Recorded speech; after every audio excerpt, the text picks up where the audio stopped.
Hello everyone, नमस्कार সকলোকে। मैं सुनील आपको स्वागत करता हूं हमारे कैंसर अवेयरनेस क्लब पे। तो जैसे कि चैनल का नाम आपको ये सजेस्ट कर ही रहा होगा कि ये चैनल पूरी तरीके से कैंसर अवेयरनेस यानी कि कैंसर जागरूकता पर होने वाली है। तो जो आज का वीडियो होने वाला है वो 3 पार्ट में डिवाइडेड है। जो पहला पार्ट रहेगा उसमें हम बात करेंगे कैंसर के बारे में, और जो हमारा दूसरा पार्ट रहेगा उसमें हम कुछ ऐसे शब्दों के बारे में जानेंगे जो कि है कैंसर से रिलेटेड, और जो हमारा तीसरा पार्ट रहेगा वो होगा सबसे इम्पॉर्टेंट जो कि है पब्लिक रिएक्शन। तो चलिए शुरू करते हैं। तो चलिए हमारा पहला पार्ट स्टार्ट करते हैं। तो जो हमारा आज का पहला पार्ट होने वाला है वो कैंसर के बारे में होने वाला है। तो कैंसर के बारे में जानने से पहले हमें कुछ महत्वपूर्ण बातों की समझ रखनी होगी, जैसे कि हमारा जो मानव शरीर है वो कई सारे कोशिका यानी कि सेल से निर्मित है। जैसे इसको हम ऐसे समझ सकते हैं जैसे कि एक मकान के निर्माण के लिए कई सारे ईंटों की ज़रूरत पड़ती है, ठीक वैसे ही हमारा जो मानव शरीर है वो कई सारे कोशिका से निर्मित है। इसको हम थोड़ा और डिटेल्स में समझते हैं। सेल्स यानी कि कोशिका, कई सारे कोशिका मिलकर तूतक यानी कि टिश्यू का निर्माण करते हैं, ठीक वैसे ही सारे तूतक मिलकर एक अंग यानी कि ऑर्गन का निर्माण करते हैं, और सारे ऑर्गन मिलकर एक मानव शरीर का निर्माण यानी कि ह्यूमन बॉडी का निर्माण करते हैं। तो इससे आप समझ पा ही रहे होंगे कि कोशिका का कितना बड़ा भूमिका है हमारे मानव शरीर में।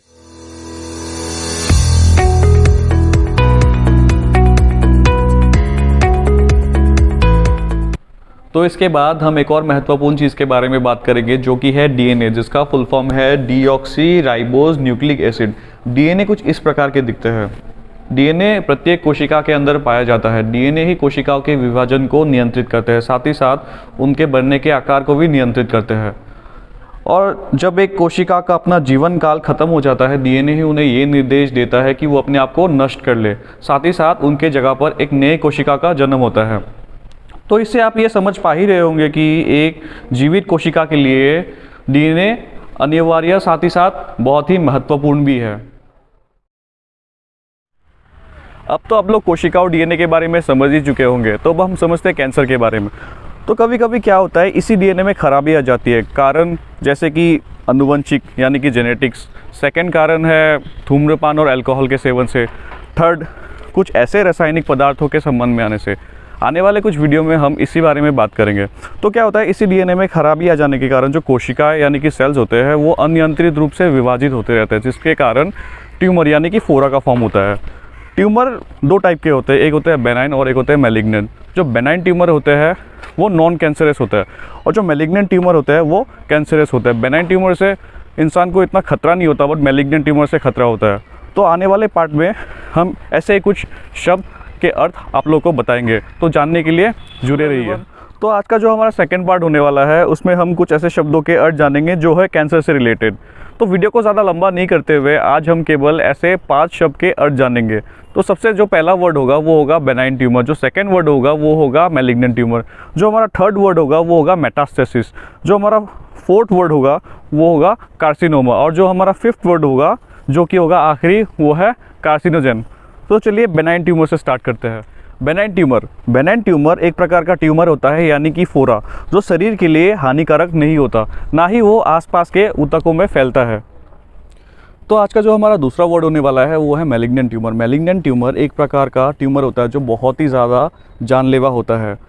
मैलिग्नेंट ट्यूमर के जो कोशिकाएं होती है वो बहुत ही तेज़ी से हमारे शरीर में फैलता है।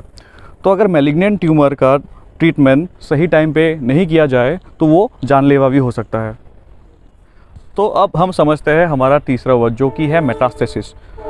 तो जब कैंसरस कोशिकाएं फैलती है और नया ट्यूमर बनाती है तो उसे मेटास्टेसिस कहा जाता है। तो हमारा जो फोर्थ यानी कि चौथा वर्ड होने वाला है वो है कार्सिनोमा। तो हमारा जो अंग यानी कि ऑर्गन होता है उनके ऊपरी और भीतरी परत में जो टिश्यू और सेल्स होते हैं उनसे जो कैंसरस सेल विकसित होता है उसी को कार्सिनोमा कहा जाता है। तो अब जो हमारा लास्ट और फिफ्थ वर्ड होने वाला है वो है कार्सिनोजन। कार्सिनोजन हम उन पदार्थों को कहेंगे जिसके कारण हमारे जो डीएनए है उसमें खराबी आ जाती है, जिसके कारण ट्यूमर फॉर्म होता है।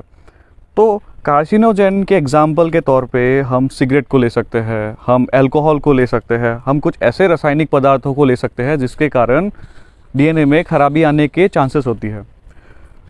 तो अब हम चलते हैं हमारे तीसरे पार्ट की ओर जो कि है पब्लिक रिएक्शन। तो उसके लिए बने रहिए। मुझे भी नहीं लगता है, सिर्फ सुनने से ही ऐसा नहीं है। तो दारू स्मोक करने से ही कैंसर होता है। धूम्रपान करने से सबका नहीं होता है।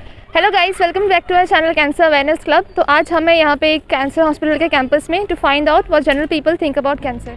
तो हेलो भैया, हाय। हम यहाँ पे एक वीडियो शूट कर रहे हैं। कैंसर अवेयरनेस क्लब है हमारे चैनल का नाम। तो हम आपको यहाँ पे 3 क्वेश्चन पूछेंगे कैंसर के बारे में, टू फिगर आउट मतलब कि कितना पता है आपको कैंसर के बारे में, ठीक है। अब हमारा फर्स्ट क्वेश्चन है आपसे कि क्या कैंसर छूने से स्प्रेड हो सकता है लोगों को?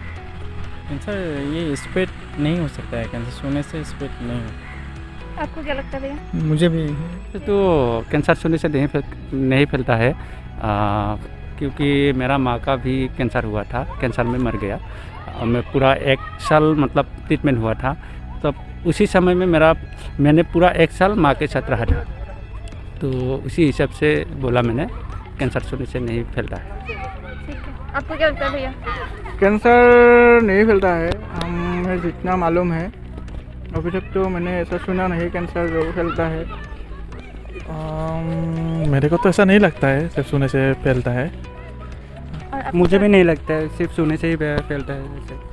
ठीक है, हमारा सेकंड क्वेश्चन है आपसे कि क्या सिर्फ धूम्रपान और दारू के सेवन से ही कैंसर होता है या कैंसर का कोई और भी कॉज है? हाँ, कोई और भी कॉज हो सकता है, क्योंकि बहुत छोटे छोटे बच्चों को भी कैंसर होता है। वो लोग तो दारू वगैरह तो नहीं पीते हैं, इतने कम उम्र में भी उन लोगों का कैंसर कैसे हो सकता है? तो कुछ और भी हो सकता है। कैंसर की तो ऐसे बात नहीं है, बहुत रीज़न है। ओनली धूम्रपान या सिगरेट खाने से या ड्रिंकिंग करने से नहीं होता है। मेरे हिसाब से वही है, कैंसर मतलब धूम्रपान करने से सबका नहीं होता है लेकिन सबका नहीं। हम ऐसा नहीं है लोग दारू स्मोक करने से ही कैंसर होता है या क्या? ऐसा नहीं है। हमारा तीसरा सवाल है आपसे कि क्या कैंसर पूरी तरीके से उसका पूरा सटीक ट्रीटमेंट है या नहीं? मैंने जितना सुना, फर्स्ट स्टेज में मतलब अर्ली स्टेज में डायग्नोसिस होने से ज़्यादा चांसेस है क्योर होने का। और अगर थोड़ा लेट हुआ, उसमें डायग्नोसिस में थोड़ा लेट हुआ तो थोड़ा सा प्रॉब्लम होता है क्योर होने के लिए। मे भी हो भी सकता है, क्योंकि कई लोगों को मतलब देखा है कि कैंसर होने के बाद भी हॉस्पिटल में इलाज करके फिर बाद में ठीक भी होते हैं। ज़्यादातर तो नहीं होते, लेकिन कई को मैंने देखा है। हो सकता है, लेकिन अर्ली स्टेज में जो हो जब पता चला है और उसके बाद ठीक हो सकता है। अच्छा, अगर अर्ली स्टेज में डायग्नोसिस हो तो ठीक हो सकता है। ओके, तो हमने देखा कि यहाँ पे कैंसर कैंपस में काफ़ी लोग काफ़ी अवेयर लगते हैं कैंसर के बारे में। तो अब तक जो सवाल हम लोगों ने पब्लिक रिएक्शंस पे लिए, उसके जवाब कुछ इस प्रकार है कि नहीं, कैंसर केवल छूने से नहीं फैलता, ना ही कैंसर केवल धूम्रपान और अल्कोहल के सेवन से होता है।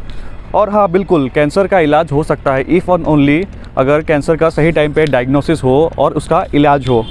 तो आज के वीडियो में बस इतना ही था। अगर आपको वीडियो थोड़ा सा भी इन्फॉर्मेटिव लगा तो लाइक, सब्सक्राइब और शेयर करना ना भूलिए। तो इसके लिए बने रहिए, क्योंकि टुगेदर वी कैन।